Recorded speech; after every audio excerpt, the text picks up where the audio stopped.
நம்முடைய தாய் தந்தையாகிய கடவுளாலும் நம் ஆண்டவர் இயேசு கிறிஸ்துவினாலும் நம் அனைவருக்கும் அருளும் அமைதியும் உண்டாயிருப்பனவாக. ஆமென். கண்களை மூடி ஆண்டவரை நோக்கி வேண்டிக் கொள்வோம்.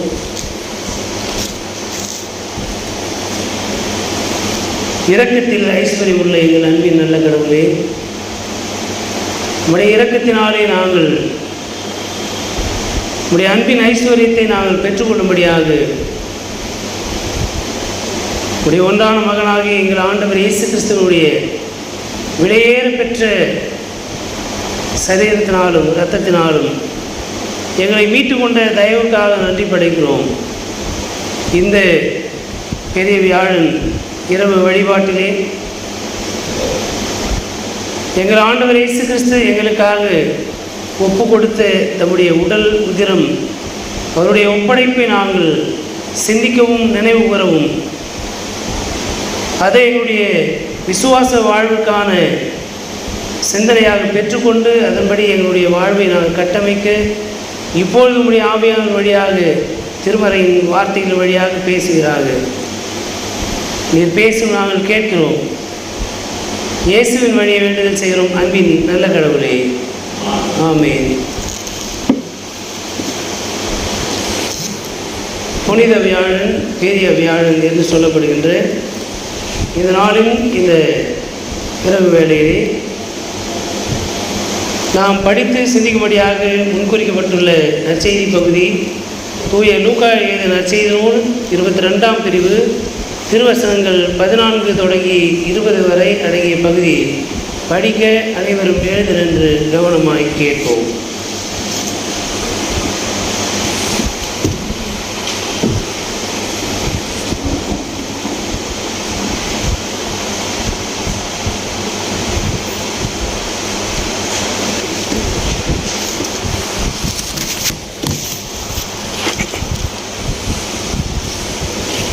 லூக்கா நற்செய்தி நூல் 22ஆம் பிரிவு திருவசனங்கள் 14 தொடங்கி 20 வரை. நேரம் ஆனதும் இயேசு திருத்தூதரோடு பந்தியில் அமர்ந்தார். அப்போது அவர் அவர்களை நோக்கி, நான் துன்பங்கள் படும் முன் உங்களோடு இந்த பாஸ்கா விருந்தை உண்பதற்கு மிக மிக ஆவலாய் இருந்தேன். ஏனெனில் இறையாட்சியில் இது நிறைவேறும் வரை இதை நான் உண்ண மாட்டேன் என்று உங்களுக்கு சொல்லுகிறேன் என்றார். பின்பு அவர் கிண்ணத்தை எடுத்து கடவுளுக்கு நன்றி செலுத்தி அவரிடம், இதை பெற்று உங்களுக்குள்ளே பகிர்ந்து கொள்ளுங்கள். ஏனெனில் இது முதல் இறையாட்சி வரும் வரை திராட்சை பழ ரசத்தை குடிப்பதில்லை என நான் உங்களுக்கு சொல்லுகிறேன் என்றார். பின்பு அவர் அப்பத்தை எடுத்து கடவுளுக்கு நன்றி செலுத்தி அதை பிட்டு அவர்களுக்கு கொடுத்து, இது உங்களுக்காக கொடுக்கப்படும் எனது உடல், எனது நினைவாக இவ்வாறு செய்யுங்கள் என்றார். அப்படியே உணவு அருந்திய பின்பு அவர் கிண்ணத்தை எடுத்து, இந்த கிண்ணம் உங்களுக்காக சிந்தப்படுகிற எனது இரத்தத்தால் நிலைநிறுத்தப்படும் புது உடன்படிக்கை என்றார் என்பவைகளே.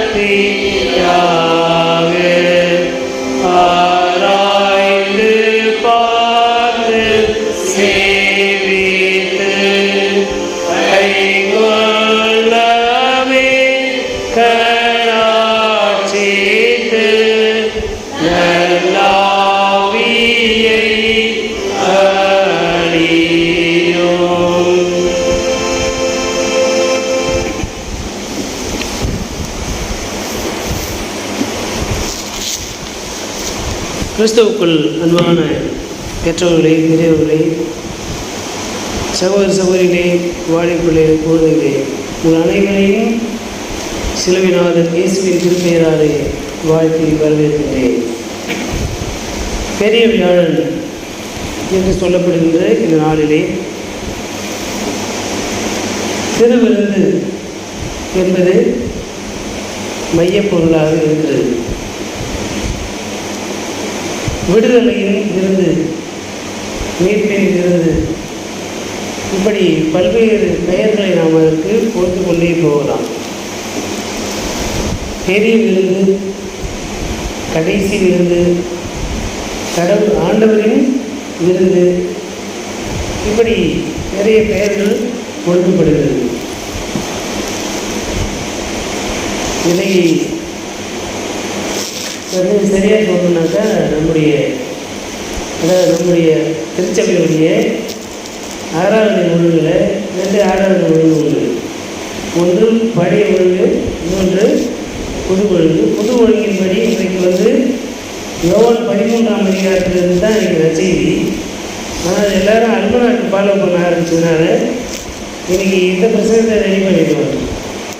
ஆனாலும் 2 பகுதியையும் தொகுத்து ஒரு அருள்வழியை நாம் இந்த நாளிலே பெற்றுக்கொள்ள முற்படுவோம். கடவுள் தன்னுடைய ஆவியான வழியாக நம்மை ஆற்றுப்படுத்தி வளர்த்தி காப்பார்கள். யோவான் 13ஆம் அதிகாரம் எடுத்தோம்னாங்க, அங்கேயும் மேலறையிலே ஆண்டவர் இயேசு விருந்துக்கு ஆயத்தம் பண்ண சொல்லுகிறார். விருந்து ஆயத்தம் பண்ணப்பட்டிருக்கிறது. இங்கே லூக்கா நற்செய்தியிலே நேரடியாக விருந்துக்குள்ளே செல்கிறார்கள். விருந்து ஆயத்தமாக இருக்குது. விருந்து டேபிளுக்கு எல்லாரும் வந்தாச்சு. ஆனால் அங்கே விருந்துக்கு அமர்வதற்கு முன்பாக தூய்மை சடங்கு செய்யப்படுகிறது. அந்தபடி ஆண்டவர் இயேசு தன்னுடைய மேல் அங்கியை கழற்றி வைத்துவிட்டு ஒரு அரை கச்சையை எடுத்து கட்டிக்கொண்டு தம்முடைய சீடர்களுடைய கால்களை கழுவுகிறார். இப்போ பேதுருவுக்கும் ஆண்டவர் இயேசுக்கும் இடையில் ஒரு உரையாடல் நடைபெறுகிறது. அந்த உரையாடலினுடைய அல்டிமேட் தீம் என்ன? தாழ்மை, இல்லையா? தாழ்மையை கற்றுக்கொள்ளுங்கள். லீடர்ஷிப்பில் அதிகாரம் கொள்ளுவது அல்ல, அதாவது பணிவிடை கொள்வது அல்ல, பணிவிடை செய்வது தான் கிறிஸ்துவனுடைய மாதிரி, கிறிஸ்துவின் தலைமைத்துவ மாதிரி. நீங்கள் தலைவர்களாக இருக்க விரும்பினால் நீங்கள் மற்றவர்களுக்கு பணிவிடை செய்ய வேண்டும் என்று பல்வேறு இடங்களிலே, இந்த நற்செய்தி பகுதியிலும் பின்னால் அந்த பகுதி இருக்கிறது. உங்களில் ஒருவர் பெரியவராக இருக்க விரும்பினால் நீங்கள் மற்றவர்களுக்கு பணிவிடைக்காரராக இருக்க கடவர் என்று சொல்லி ஆண்டவருடைய சீடர்களுக்கு கற்பிக்கிறார். மத்திய நற்செய்தி நூலில் இருக்குது, லூக்கா நற்செய்தி நூலிலும் அந்த செய்தி இருக்கிறது. யோவானில் நேரடியாக செயல் வழியாக அதை வெளிப்படுத்துகிறார். கால்களை கழுவுவதன் மூலமாக நீங்கள் என்னை தலைவர் என்றும் ஆண்டவர் என்றும் சொல்வது உண்மையானால் நானே உங்கள் கால்களை கழுவுகிறேன், அப்படியானால் நீங்களும் உங்கள் மற்றவர்களுடைய கால்களை கழுவணும், மற்றவர்களுக்கு பணிவிடை செய்யணும். அதுதான் செய்தி. இப்போ இந்த கால்களை கழுவுதல் என்ற நிகழ்வு என்று வருகிற போது ஒரு சில ஆயர்கள் அதை செய்கிறார்கள். ஆனால் அது சபையில் செய்கிறது எந்த அளவுக்கு சரியானது என்று சொல்ல முடியாது. நன்றாக கவனித்து பார்த்தோம்னால் அங்கே ஆண்டவர் இயேசு ஒரு ஆண், சீடர்கள் எல்லாருமே ஆண். அப்போ அங்கே எந்த விதமான ஒரு சலசலப்பும் இருக்காது. இங்கே ஐயர் உட்காந்துக்கிட்டு பெண்களுடைய கால்களை கழுவ முடியுமா? கால்களை கழுவுவது தப்பு இல்லை, ஆனால் பெண்களின் கால்களை கழுவுவது என்பது அதில் ஒரு சிரமம் இருக்குது. நம்முடைய பண்பாடு அப்படிப்பட்டதாக இருக்கிறது. ஒரு பெண் ஆயர் பெண்களுடைய கால்களை கழுவுவது என்பது நெருடலாக இருக்காது. ஒரு ஆண் ஆயர் ஆண்களின் கால்களை கழுவும்போது நெருடலாக இருக்காது. ஆனால் அது விசுவாசிகளுக்கு இடரலாக இருக்குது. பார்க்குறவங்களுக்கு அது அன்வான்டான கிரிட்டிசிசம்லாம் இருக்குது. இதில் இருக்கிறதுலே ரொம்ப அன்வான்டான கிரிட்டிசிசம் என்ன தெரியுங்களா? கால்களை கழுவுவது கூட தப்பு இல்லை. ஏன்னா நம்ம எல்லாருமே ஒரு குடும்பமாக இருக்கிற போது கழுவுகின்ற என்னுடைய எண்ணமும் கழுவப்படுகின்ற என்னுடைய இறைமக்களுடைய எண்ணமும் ஒன்றுக்கு போயிடுச்சுன்னா அதில் பிரச்சனை கிடையாது. அதை தாண்டி இருக்கிற பிரச்சனை என்னன்னா, அதை ஃபோட்டோ எடுத்து வச்சுக்கிட்டு ஐயா மாரி உலகத்திலே தாழ்மையானவர் யாரும் கிடையாதுன்னு எப்போ வரும் அந்த செய்தி? அடுத்த வாரம் எலெக்ஷன்னா இந்த வாரம் அந்த ஃபோட்டோ வருதா இல்லையா? எல்லா சபைகளிலுமே இருக்குது. ஐயர் காலை கழுவிட்டு அதை ஃபோட்டோ எடுத்து வச்சுக்கிட்டு எலெக்ஷன் டைமில் எங்கள் ஐயர் பற்றியா எவ்வளோ தாழ்மையானதுன்னு ஐயரமாக அந்த படத்தை போடக்கூடிய சூழல்லாம் இருக்கிறது. அப்படிப்பட்ட செயலுக்காக நம்ம அதை செய்வோமானால் அதை விட பெரிய பாவம் எதுவும் இருக்க முடியாது. இது ஒரு பொலிட்டிக்கலாக இருக்கிற பிரச்சனை. கால்களை கழுவுதல் என்பது அதான் யோவான் நற்செய்தியில் பார்த்தோன்னா அடையாள செயல் என்ற வார்த்தை ரொம்ப முக்கியமானது. It is a sign. ஒரு செயலை செய்வதற்கான ஒரு அடையாள செயல். மெட்டபாரிக்கல் லாங்குவேஜ், உருவக நடை அப்படின்னு வார்த்தையில் சொல்லுவோம் இல்லையா? அதுபோல் செயல்களிலே இது ஒரு அடையாள செயல். இதை விட ஒருவர் தாழ்மையாக இருக்க முடியாது என்பதனுடைய அடையாளம்தான் கால்களை கழுவுவது. அந்த ஐயர்மார் காலில் கழுவத்தில் இன்னொரு சிக்கல். வசனம் என்ன சொல்லுது? இயேசு தன் மேலங்கியை கழற்றி வைத்துவிட்டு இடையிலே ஒரு இடைக்கச்சையை கட்டி கொண்டு கால்களை கழுவினார். ஒருவேளை அது கால் என்னது ஃபுல் பிரெத்தாக இருக்கலாம், அரை ஆடையாக டவல் மாரி இருக்கலாம், இல்லை ஷாலாக இருக்கலாம், இல்லை நீட்டாக வேட்டி அளவுக்கு இருந்துட்டா அது ஒன்றும் பெரிய பிரச்சனை இல்லை. ஆனால் அங்கேயே போட்டு, நான் முதல்ல சொன்னேன் இல்லையா, அங்கேயே போட்டுக்கிட்டே காலை கழுவுறது இல்லை, அதுவே முதல்ல பாவம் தான். ஏன்னா அது வழிபாட்டினுடைய பலிபீடத்திற்கான சீருடை. அதை கொண்டு போய் தொட்டியில் உட்காந்து காலை கையில் உட்காந்துக்கிற வேலை செய்யக்கூடாது. அப்போ இயேசு ஆண்டவர் தெளிவாகவே சில விஷயங்களை சொல்லியிருந்தாலும் நம்முடைய அது என்ன சொல்லுது, இந்த அதிகார திமிர் தான். அது யார் என்ன கேட்க முடியும்? நீங்கள் வந்து என்னை சொல்லிட முடியுமா அங்கேயே கைட்டி வச்சுட்டு வாங்கயா அப்படின்னு இறை மக்கள் வந்து அங்கேயே கைட்டி வச்சுட்டு வான்னு சொல்லிட்டு வர போகிறாங்க. மக்கள் என்ன நினைப்பாங்க, ஐயர் அங்கேயில் வந்து காலை கழுவுனா நல்லா தான் இருக்குது அப்படின்னு அவங்க என்ன செய்ய போகிறாங்க? ஒன்றும் செய்ய போகிறது இல்லையா? ஆனால் திருமறையிலேயே ஆண்டவர் அதை ஒழுங்கு கிரமமாக செய்திருக்கும்போது ஒன்று அதை செய்தால் ஒழுங்கு கிரமமாக செய்யணும், இல்லைன்னா செய்யக்கூடாது. ரெண்டாவது, உண்மையாகவே தாழ்மையை நான் கடைபிடிக்கிறேன் அப்படின்றதுக்கான அடையாளமாக இருந்தால் செய்யணும். நான் அதை வச்சு நான் வந்து லீடர் ஆகிடணும், அதை நான் எலெக்ஷன் மேனிஃபெஸ்டோவுக்கு பயன்படுத்தணும், அதை செய்யக்கூடாது. நாம் காலை கழுவிட்டு போனாக்கா பவர் கிடைக்குன்னா கழுவோம். காலை கழுவிட்டு போனால் அடுத்த அரை மணி நேரத்தில் உங்களை சிலுவில் அடிச்சிடுவானாக்கா கழுவுமா? இல்லையா?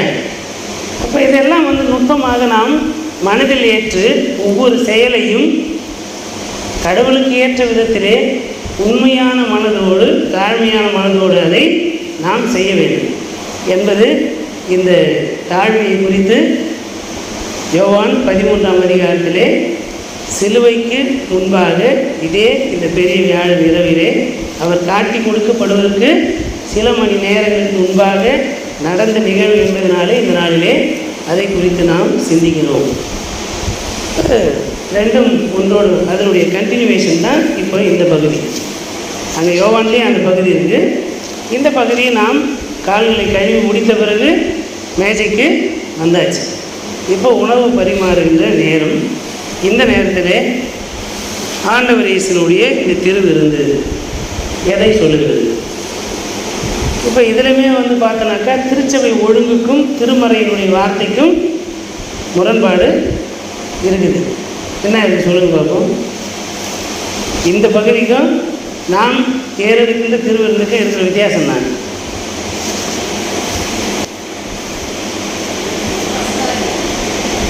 பாஸ்கா விருந்து அதை பற்றி நம்ம விரிவாக வந்து பார்க்க போகிறோம். இந்த எழுதப்பட்டிருந்த டெக்ஸ்ட் இருக்குல்ல, இந்த டெக்ஸ்ட்டை நாம் உள்ள ஆற்றலை எப்படி பயன்படுத்துகிறோம்?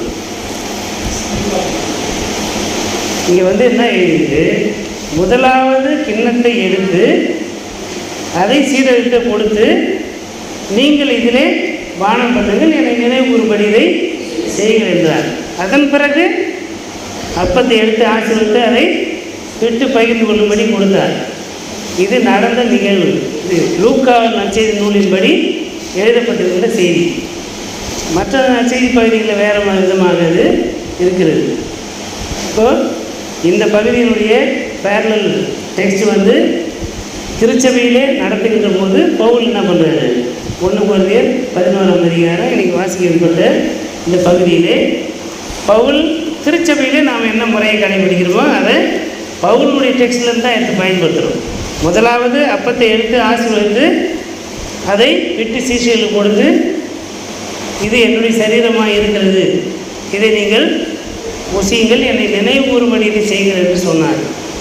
அதன் பிறகு கிண்ணத்தை எடுத்து அதை ஆசீர்வதித்து, இது என்னுடைய இரத்தம், இது புது உடன்படிக்கையின் அடையாளமாக இருக்கிறது, இதை நீங்கள் நினைவு கூறுங்கள் என்று சொல்லி பவுல் சொல்லுகிற அந்த நிகழ்வு.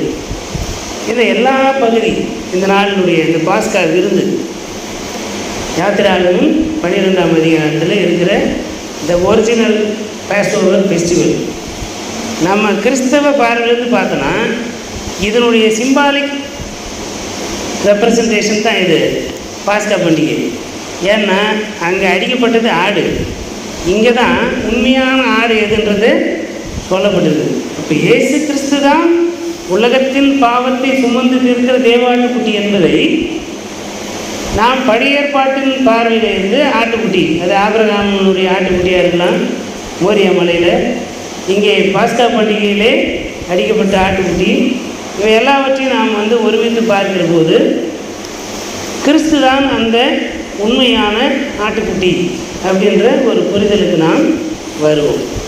இந்த பகுதிகளை எல்லாவற்றையும் படிக்கிற போது இந்த திருவிருந்து, இந்த பெரிய விருந்து என்ன செய்தியை நமக்கு சொல்ல வருகிறது. இப்போ நம்ம ஏற்கனவே சொன்னது போல தாழ்மை என்பதை அடித்தளமாக கொண்டிருக்கிறது. தாழ்மை என்ன விதமான விளைவை ஏற்படுத்தும், அதை இந்த விருந்தின் மூலமாக நாம் படிக்கும்போது, முதல் பகுதி யாத்திராகமம் 12ஆம் அதிகாரத்தில் இஸ்ரேல் மக்கள் எகிப்திலே அடிமைகளாக இருக்கிறார்கள். இன்றைக்கி ராத்திரி அவங்க என்ன பண்ணணும், கிளம்பணும். இப்போ மோசேயின் மூலமாக கடவுளுடைய வார்த்தை சொல்லப்படுகிறது. நீங்கள் ஆட்டுக்குட்டியை அடித்து அதை அப்பத்தை முதல்ல புளிப்பில்லாத அப்பமாக சுட்டு கொள்ள வேண்டும். புளிப்பில்லா அப்பன்ற வார்த்தை ஏன் சொல்லப்படுகிறது என்றால், we have no time. நாம் இங்கே ரெஸ்ட் எடுக்கிறதுக்கு இல்லை, அது குளித்த பிறகு அது நொதித்து வந்த பிறகு அமர அப்பம் சொல்கிறதுக்கெலாம் இங்கே நேரம் கிடையாது. அப்பத்தை மாவை பிசைஞ்சமா டக்கு டக்குன்னு சுட்டு அப்பத்தை எடுத்து கையில் வச்சிங்க. நான் கிளம்புன்னு சொன்னோன்னே என்ன பண்ணோம், கிளம்பிடலாம். அந்த நேரத்தில் போய் நீங்கள் மாவு குளிச்சிக்குதா பார்க்குறது, சட்டி காய்ச்சிக்குதான்னு பார்க்குறதெல்லாம் இருக்கக்கூடாது என்பது தான் புளிப்பில்லாத அப்பம் என்பதற்கு பின்பாக இருக்கிற செய்தி. உடனடியாக எந்த நேரத்தில் வேண்டுமானாலும் நீங்கள் விடுதலை நோக்கி பயணப்படுவதற்கு ஆயத்தமாக இருக்கணும்.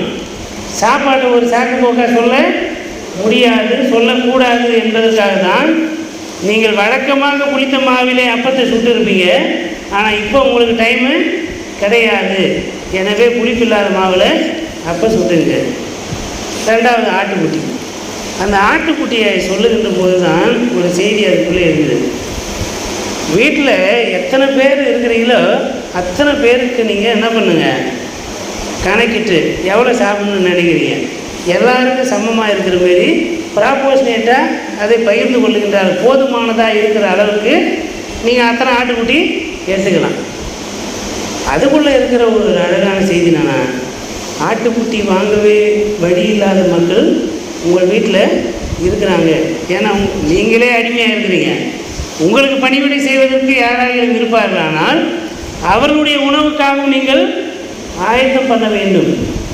என்கிட்ட இருக்குது, என் தம்பிக்கு இல்லை, எங்கள் அக்காவுக்கு இல்லை, என் பக்கத்து வீட்டில் இருக்கிறவங்களுக்கு இல்லை, என் வீட்டில் வேலை செய்கிறவங்களுக்கு ஆடு வாங்குகிற அளவுக்கு வசதி இல்லை. அவங்களுக்கும் உணவு கொடுக்கணும், அவர்களும் விடுதலைக்குள்ளாக சென்றாக வேண்டும். இது வரைக்கும் நீ எனக்கு வேலை செஞ்ச, இதோட வேலை முடிஞ்சது, நான் கிளம்ப போகிறேன், நீ இங்கே இருந்துங்க நம்ம இப்போ சில விஷயம்லாம் பேசிக்குவோம்ல, வீடு காலி பண்ணும்போது நாயை இருக்கிற வரைக்கும் அந்த நாயை பிடிச்சின்னு கொஞ்சின்னு அது உயிரை எடுத்துருப்போம். போகும்போது என்ன பண்ணுவான், விட்டு கலாய்ச்சிட்டு போயிடும். அப்படித்தான் மனிதர்களையுமே ட்ரீட் பண்ணுறோம். நம்ம ரொம்ப செல்வாக்காக இருப்போம். நம்ம வீட்டில் ஒரு குழந்தைக்கு ஒரு பர்த்டே ஃபங்க்ஷன்னா நம்ம வேலைக்கார சர்வெண்ட்டு கேர்ள் ஆர் பாய் பணிவிடையாலே கூடவே காரில் உட்கார வச்சு நாய் ஊட்டி தூக்கி போட்டு போகிறமே டிக்கில் உட்கார வச்சு கூட்டு போயிடுவோம். ஆனால் ஹோட்டலுக்கு போன பிறகு என்ன பண்ணுவான், ஒன்று தனி டேபிளில் உட்கார வைப்போம், இல்லைன்னா வெளியே விட்டுருவோம், இல்லைன்னா 100 ரூபா கொடுத்து நீ போய் வேறு அந்த எதிர்க்க இருக்கிற ஹோட்டலில் சாப்பிட்டு வந்துரு அப்படின்னு சொல்லுகின்ற இது அத்தனையும் நாம் செய்கிறோமா இல்லையா? ஏதோ ஒரு சூழலில் நம்ம டிரைவராக இருக்கலாம், நமக்கு பணிவிடை செய்கிறவர்களாக இருக்கலாம், யாரோ ஒருவரை இது போல சமத்துவம் இல்லாமல் உணவு நேரத்தில் நடத்துகின்ற பாவத்தை நாம் செய்கிறோம்.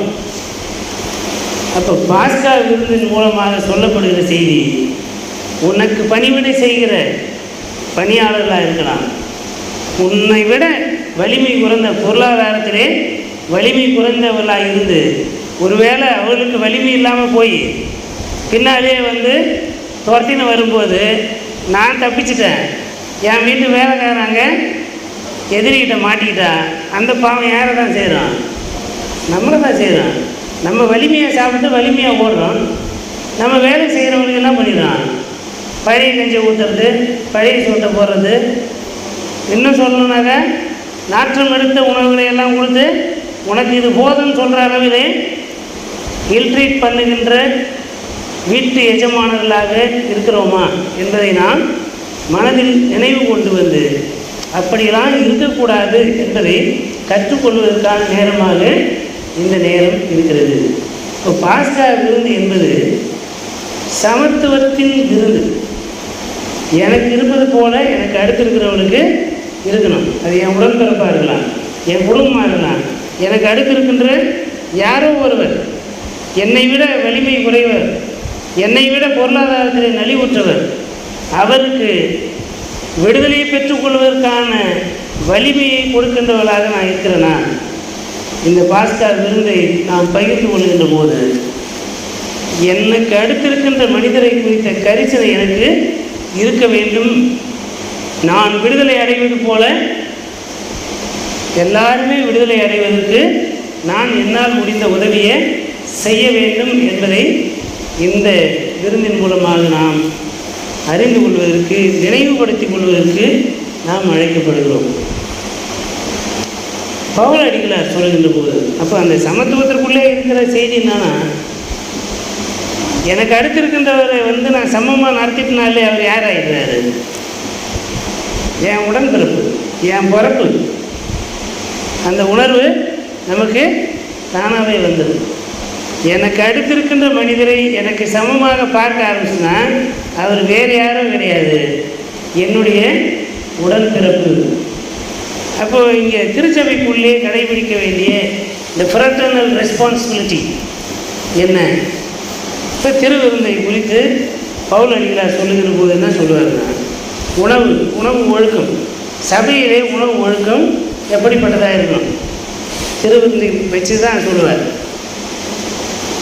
எல்லாரும் உணவு ஐக்கியன்னு வந்துட்டா சபையில் எல்லாரும் ஒரே விதமான உணவை உண்ண வேண்டும், ஒரே அளவு எடுத்துக்கொள்ள வேண்டும். ஒருவருக்கு அதிகமாக, ஒருவருக்கு குறைவாக, ஒருவருக்கு ப்ரீஷியஸாக, ஒருவருக்கு தரம் குறைந்ததை கொடுப்பது, அப்படிப்பட்ட செயல்கள் எல்லாம் செய்யக்கூடாது. சில நேரங்களில் கம்யூனியன் கொடுக்கும்போது நம்மளை அறியாமலே ஒருத்தருக்கு அதிகம் அப்பம் ஒவ்வொரு அப்பம் கொடுத்துடும்.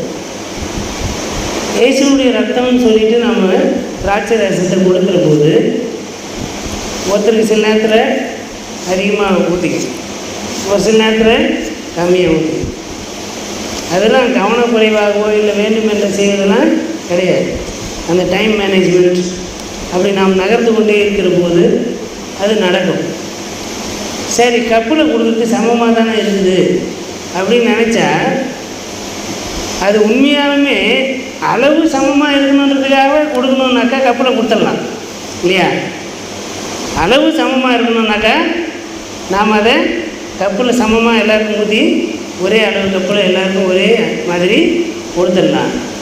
ஆனால் அதில் என்ன பிரச்சனை இருக்குது அப்படின்னா, நம்முடைய இந்தியன் கல்ச்சர் நிறைய சபையில் கப்பு கொடுக்குற பழக்கம் இருக்குது. டைம் மேனேஜ்மெண்ட் பண்ணுறோம் அப்படின்ற பேரில் கப்பில் வந்து ராபோயிலும் கொடுக்குற பழக்கம் சில இடங்கள் இருக்குது. கொரோனா காலத்தில் நம்ம சபையிலும் அதை செய்திருக்கிறோம். இன்னி வரைக்கும் கொரோனா டைமில் வந்து அறிமுகப்படுத்தப்பட்ட அந்த செயலை நம்ம சபையில் சில இடங்களில் கடைபிடிச்சுன்னு தான் இருக்கிறாங்க. என்ன கேட்டால் அது பாவம். ஏன் அப்படின்னா, ஒரு ஆல்டர்னேட்டிவாக கொடுக்கப்பட்ட ஒரு செயலை நான் அதை அப்படியே ஃபாலோ பண்ணுறேன்னா அது தவறு. ஏன்னா ஏன் அந்த ஆல்டர்னேட்டிவ்லேருந்து வெளியே வர முடியல அப்படின்னா, இங்கே காங்கிரிகேஷனுக்குள்ளே இருக்கிற இன்இக்வாலிட்டி, சபை மக்களுக்குள்ளே இருக்கிற கேஸ்ட் கான்ஷியஸ்னஸ், சாதி ரீதியான மனநிலை இருக்கிறதுனால தான் சபையில் ஒரே பாத்திரத்தில் குடிக்கிறதில்ல. நம்ம ஜான்சன் அடிக்கடி சொல்லுவார், நம்ம இந்த மூக்கு வச்ச கப்பு வச்சுக்கிறோம் இல்லையா, அதுவே தப்புன்னுவார். ஏன் அப்படின்னா, மூக்கு வச்சுருந்தாக்கா பட்டும் படாமல் அப்படி என்ன பண்ணிக்கலாம், ஊற்றிக்கலாம் அப்படின்றது. சில பேர் அந்த கப்பை ஒயிட்டுட்டு ஐயர் கையிலேருந்து பிடிங்கி ஒயிட்டுட்டு பிடிக்கிறாருலாம் இருக்கிறாங்க. அதெல்லாம் இருக்குது. ஆனால் மூக்கு இல்லாத கப்பில் கொடுக்குறதுலேயும் பிரச்சனை இருக்குது. ஏன்னா கண்ணாப்புலாம் ஊற்றிக்குது. கப்பு சின்னதாக இருந்தால் கரெக்டாக வாயில் எல்லாருக்கும் வாய் ஒரே அளவு இல்லை. அப்போ என்ன, அந்த அதனுடைய தேவைக்காக தான் அந்த மூக்கு வச்சுக்கிறோம். அதுவே படாதபடிக்கு ரொம்ப பத்திரமாக ஊற்றுறோம்னாக்கா அதுலேயுமே வந்து இன்இக்வாலிட்டியும் ஃப்ராட்டர்னிட்டிக்கு எதிரான, சமத்துவத்துக்கும் சகோதரத்துவத்துக்கும் எதிரான ஒரு சிந்தனை ஐயருக்குள்ளேயே இருக்குது. புரியுதுங்களா? சபையாக இருக்கிறதா என்னன்னு தெரியாது. அவங்க என்ன நினச்சிக்குவாங்களோ அப்படின்னு நினச்சிக்கிட்டு நம்மளே என்ன பண்ணுவான், ஒருத்தருக்கு துடைக்காமல் ஊற்றுவோம், ஒருத்தருக்கு 10 முறை துடைப்போம். ஏன்னா அவங்க மேலே இருக்கிற பயம் கோச்சிக்குவாங்களோன்ட்டு. அப்படிலாம் கிடையாது. திருவிருந்துக்கு வருகிற போது அவங்களுக்கு என்ன டிசீஸ் இருக்குன்னு நம்ம யோசிச்சுட்டு வந்து திருவிருந்து எடுத்தால் அதுவே பாவம். ஏன் இது திருவிருந்துன்னு சொல்லுனா, திருவிருந்து அத்தனை பரிசுத்தமானது. எத்தனை வியாதியோடு இருக்கிறவர் வந்து திருவிருந்து எடுத்தாலும் இது என் ஆண்டவருடைய ரத்தம் அப்படின்ற அந்த பயபக்தி நமக்குள்ளே இருந்துச்சுன்னா, எனக்கு அடுத்து இருக்கிற மனிதரை வேற்று மனிதராக பார்க்க மாட்டேன், நோயாளியாக பார்க்க மாட்டேன், தீண்டாமை உடையவராக பார்க்க மாட்டேன். அப்போ அந்த பரிசுத்தத்தோடு நான் இங்கே வர்றதுக்கு தயாரெல்லாம் வரவே கூடாதுன்னு. அப்போ வராதிங்க அப்படின்றது அர்த்தம் இல்லை. நமக்குள்ளே அந்த விதமான டிரான்ஸ்ஃபர்மேஷன் இருக்க வேண்டும். திராட்சை ரசம் இயேசுவின் ரத்தமாக மாறுகிறது என்றால் நான் அதற்கு ஏற்ற அளவுக்கு பரிசுத்தமாக என்ன நான் டிரான்ஸ்ஃபார்ம் பண்ணணும். என்னுடைய சிந்தனையில் மாற்றம் இருக்க வேண்டும். என்னுடைய சிந்தனையிலே மாற்றம் இல்லாவிட்டால் என்னுடைய பேச்சில் மாற்றம் இருக்காது. பேச்சில் மாற்றம் இல்லைன்னா செயல் அது வெளிப்படாது. அப்போ திருவிருந்து என்பது சகோதரத்துவத்தினுடைய அடையாளம், சமத்துவத்தினுடைய அடையாளம். அது அளவு கூட குறைய இருக்கலாம். சமத்துவம் எங்கே இருக்குதுன்னா 50 மில்லியா 100 மில்லியான்றதில் இல்லை, ஒரே பாத்திரத்தில் குடிக்கிறோமா என்பதில் தான் சமத்துவம் இருக்கிறது. அதில் தான் சகோதரத்துவம் இருக்கிறது. அப்படிப்பட்ட சிந்தனையோடு பங்கெடுப்பது தான் கடவுளுடைய நீதி இருக்கிறது. எனக்கு அடுத்திருக்கின்றவரை என்னுடைய சகோதரனாக சகோதரியாக பார்ப்பதில் தான் இறை நீதி அடங்கியிருக்கிறது.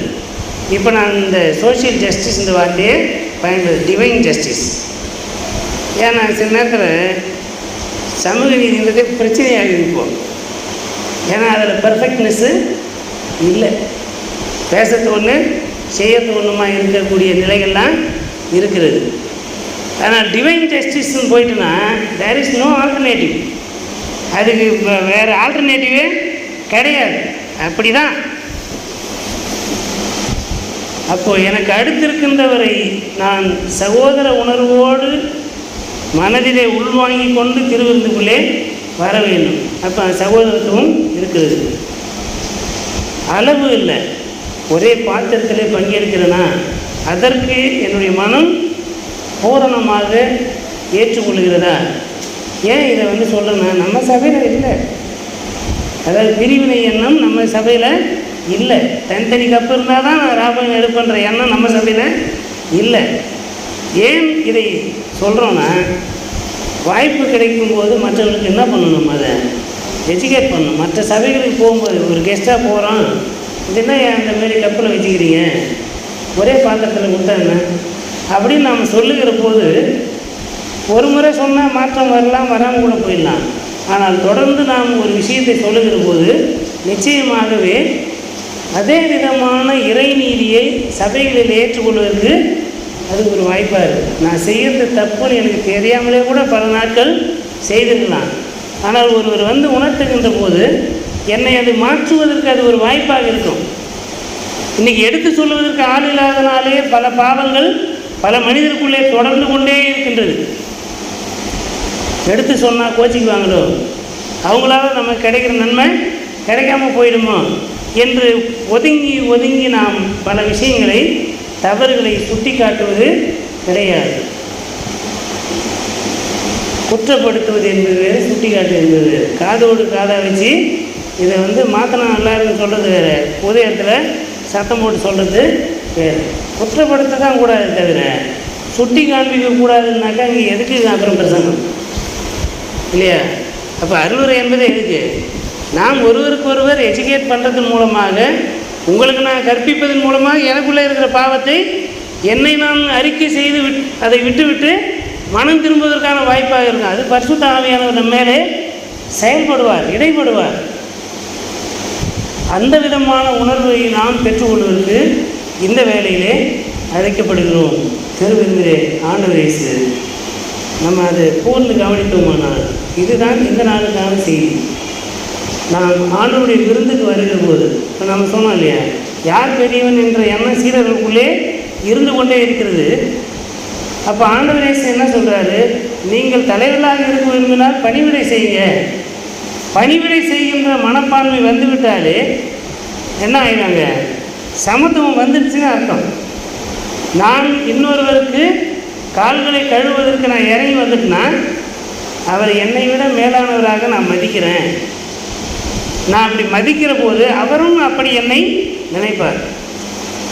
இவ்வளோ தூரம் இறங்கி நம்முடைய கால்களை கழுவுகிறாரு என்று வருகின்ற போது அந்த உள்ளத்திலே ஏற்படுகின்ற அந்த உவகை, கோஸ் பம்ப் அப்படின்னு இங்கிலீஷில் சொல்லுங்க, நம்மை அறியாமலே ஒரு உணர்ச்சி பெருக்கு எடுக்குது இல்லையா, அந்த உணர்ச்சி பெருக்குத்தான் சமத்துவம். எனக்கு அடுத்திருக்கின்றவரை நான் நேசிக்க வேண்டும், சமமாக நேசிக்க வேண்டும்.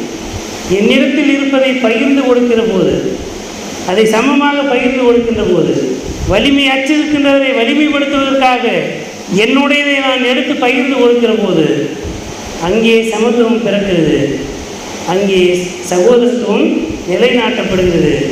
அதை நான் செய்கிற போது அங்கே கடவுளுடைய நீதி விளங்குகிறது. அது பாஸ்கா விருந்தாக இருக்கலாம், திருவிருந்தாக இருக்கலாம். இயேசு கிறிஸ்துவிலே நாம் வருகிற போது 1 Corinthians 12ஆம் அதிகாரத்திலே என்ன படிக்கிறோம்? திருச்சபை என்பது கிறிஸ்துவின் உடலாக இருக்குது. நாம் எல்லாருமே அதிலே உறுப்புகளாக இருக்கிறோம். நாம் கிறிஸ்துவை தலையாக கொண்ட உடலின் உறுப்புகளாக இருக்கிறோம். உறுப்பின் அளவு சின்னதாக இருக்கலாம், பெருசாக இருக்கலாம். ஆனால் ஒரு உறுப்பு இல்லைன்னா அந்த வேலையை செய்ய முடியாது.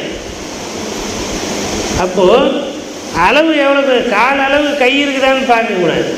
ஆனால் காலும் இருக்கணும், கையும் இருக்கணுன்றது தான் சமத்துவம். 2 சம எடை இருக்கணுன்றது அல்ல.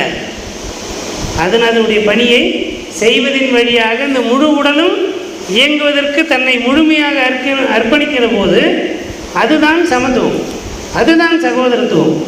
அப்போ நாம் கிறிஸ்துவை தலையாக கொண்டு அவருடைய உடலிலே உறுப்புகளாக இருக்கிற போது நமக்குள்ளே பிரிவினையான எண்ணங்கள் இருக்கக்கூடாது, ஏற்றத்தாழ்வான எண்ணங்கள் இருக்கக்கூடாது.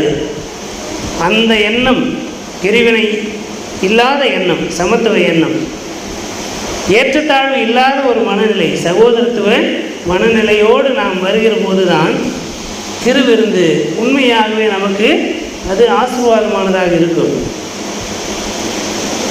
சீப் கிரேஸ் என்று ஆங்கிலத்திலே ஒரு வார்த்தை இருக்குது. டீட்ரிச் பானாஃபர் என்கின்ற ஜெர்மானிய இறையியலாளர் சொல்கிற போது, கடவுளுடைய கிருபை ஏசாயா 55 படிக்கும்போது, ஓ தாகமாக இருக்கிறவர்களே, நீங்கள் எல்லாரும் என்னத்திற்கு வாருங்கள், பணமும் இன்றி விலையுமின்றி பாலும் திராட்சை ரசமும் கொள்ளுங்கள். இப்போ ஃப்ரீயாக கிடைக்குது. It is a God's grace, divine grace. இப்போ திருவிருந்தும் அப்படி தான். என்னுடைய உடலும் உதிரமும் உங்களுக்கு இலவசமாக கொடுக்கப்படுது. இது கடவுளுடைய கிருபை, இது இலவசமாக கொடுக்கப்படுகிறது. நாம் பெற்றுக்கொள்கின்ற எனக்கு தான் அது இலவசமே தவிர உண்மையாகவே அது இலவசமானது கிடையாது. இட் இஸ் ப்ரீஷியஸ், அது விலையேற பெற்றது. விலையேற பெற்ற அதை நாம் பெற்றுக்கொள்கிற போது அதற்கு உண்டான மதிப்போடு அதை நாம் பெற்றுக்கொள்ள வேண்டும். கடவுளுடைய கிருபை, யூக்கரிஸ்ட் என்று சொல்ல வேண்டிய ஆங்கிலத்தில், யூக்கரிஸ்டா என்ற வார்த்தையிலிருந்து தான் யூக்கரிஸ்ட் என்ற வார்த்தை வருது. அதனுடைய தமிழ் வார்த்தை தான் திருவிருந்து என்று சொல்கிறோம். கேரிஸ் என்றால் கிருபை. யூ என்கின்ற கிரேக்க வார்த்தைக்கு நல்லது என்பது பொருள். நற்கருணை அப்படின்னு சொல்கிறது யார்? யூக்கரிஸ்ட் அப்படின்றது நல்ல கடவுளின் கிருபை.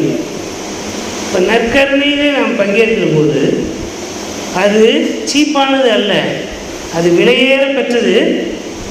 அது விலையேற பெற்றது. ஆனால் எனக்கு அது இலவசமாக கொடுக்கப்படும் போது அதை எத்தனை பயபக்தியோடு பெற்றுக்கொள்ள வேண்டும் என்ற சிந்தனை உடையவர்களாக நாம் ஆண்டவருக்கு நன்றி செலுத்துகின்ற இருதயத்தோடு இந்த விருதினை பங்கெடுப்பதற்கு அழைக்கப்படுகின்றோம். நம்மை ஒப்புவிக்க அழைக்கப்படுகிறோம். ஆகவே இந்த பெரிய விருது, இந்த திருவிருது ஆண்டவர் இயேசுவுடைய உடலாலும் இரத்தத்தாலும் நிறைந்திருக்கிற போது அவர் எப்படி தம்முடைய உடலையும் உதிரத்தையும் கொடுத்து நம்மை மீட்டு கொண்டாரோ, மீட்பு இன்னதென்று காணாதிருக்கின்ற மக்களை மீட்பதற்காக நாமும் நம்முடைய உடல் பொருள் ஆவி அத்தனையும் கொடுப்பதற்கு இந்த நேரத்திலே ஒப்புவிப்பதற்கு நாம் அழைக்கப்படுகிறோம். நிறைவாக ஒன்றை சொல்லி முடிக்கிறேன். சிலுவையிலே கிறிஸ்து அறையப்பட்டிருக்கிறார். இறங்கி ஓடிடணும்னு நினச்சிருந்தாருன்னா என்ன பண்ணிக்கலாம்? ஓடிடும். நீ தேவனுடைய குமாரனையானால் சிலுவை விட்டு இறங்கி வா அப்படின்னு சொல்லுகிற போது நம்மளாக இருந்தால் என்ன பண்ணியிருப்பான்? யாரடா பார்த்துன்னு சொன்னேன், டக்குன்னு என்ன பண்ணிடுவான்? இறங்கி ஓடிவிடும்.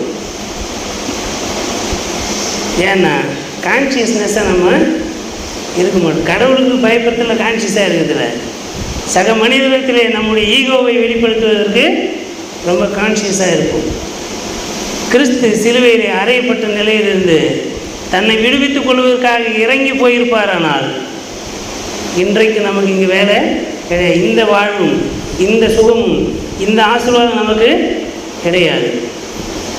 அறையப்பட்டவராகவே தம்மை நமக்காக ஒப்புவித்திருக்கிற போது நாம் ஒருபோதும் கிறிஸ்துவிடத்திலிருந்து தப்பித்து போகவோ ஓடி போகவோ இறங்கி ஓடவோ முயற்சி செய்யக்கூடாது. நாம் அவரோடு கூட அறையப்பட்டவர்களாக ஒப்பு கொடுத்து அந்த உணர்வோடு திருவிருந்திலே பங்கெடுப்பதற்கு இப்பொழுது நம்மை நாம் ஒப்பு கொடுப்போம். கடவுள் அருள்கின்ற ஆற்றலும் அருள் வழங்கும் நம்மை ஆசீர்வதித்து வழிநடத்தி காப்பதாக. ஆமென். கண்களை மூடி ஆண்டவரை நோக்கி வேண்டிக் கொள்வோம். அனைத்து ஆசீர்வாதங்களுக்கும் நல்ல ஈவுகளுக்கும் மூன்று காரணமாக இருக்கிற எங்கள் அன்பின் நல்ல ஆண்டவரே, உம்முடைய அன்பின் பரிபூர்ணமாக உம்முடைய மகனாகிய எங்கள் ஆண்டவர் இயேசு கிறிஸ்துவை எங்களுக்காக ஒப்பு கொடுத்து அவருடைய வெளியேற பெற்ற உடலாலும் உதிரத்தாலும் எங்களை நிறைத்து எங்களுடைய பாவங்களை கழுவி எங்களை தூய்மைப்படுத்தி அழிவில்லாத முடிவில்லாத வாழ்வுக்கு நேராக எங்களை விடுதலையாக்கி வழிநடத்தி இருக்கின்ற தயவுக்காக நன்றி படைக்கிறோம். உம்மாலே நாங்கள் மீட்கப்பட்டிருக்கிறோம். இந்த மீட்பின் வாழ்வை நாங்கள் முழுமையாக சுதந்திரத்துக் கொண்டவர்களாக மீட்பு இன்னதென்பதை அறியாது அடிமைத்தனங்களிலே இந்த சமூகத்தினுடைய கட்டுகளினால் இழுக்கப்பட்டவர்களாக தனிமனித பாவங்கள், சமூக ரீதியான ஒடுக்குதல்கள், இப்படிப்பட்ட நிலையிலே ஒடுக்கப்பட்ட நிலையில் இருக்கின்ற அனைத்து மக்களையும் விடுதலையாக்கி எல்லோரும் என்னுடைய சகோதர சகோதரிகளாக ஏற்றுக்கொள்கின்ற, எல்லோரும் மீட்பு பெறுவதற்காக சகோதர பொறுப்பாண்மை உடையவர்களாக இருக்க கிறிஸ்துவனுடைய அந்த சமத்துவ மனநிலை எங்களுக்குள்ளே இருப்பதற்கு எப்பொழுதும் ஆவியான வழியாக ஆற்றுப்படுத்தி பயணத்தை இடத்திலே மன்றாடுகிறோம். இந்த திருவிருந்திலே நான் பங்கேற்கின்ற போது சமத்துவ மனநிலையோடு, சகோதரத்துவ உணர்வோடு, கடவுளின் நீதியை நிறைவேற்றுகிறோம் என்கின்ற அந்த மனநிறைவோடு இந்த விருந்தினை பங்கேற்க ஆண்டவரின் திருவிழார் எல்லாவற்றையும் திருக்கத்திலே ஒப்புவிக்கிறோம்.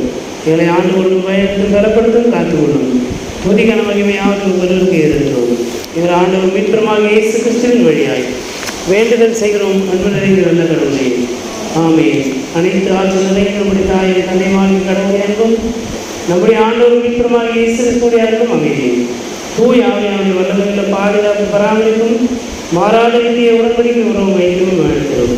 இன்று வென்றும் எல்லா காலமும் மனிதர்களும் நீடித்து நிலைத்திருந்து வழிநடத்தி காப்பனவார்கள். ஆமே.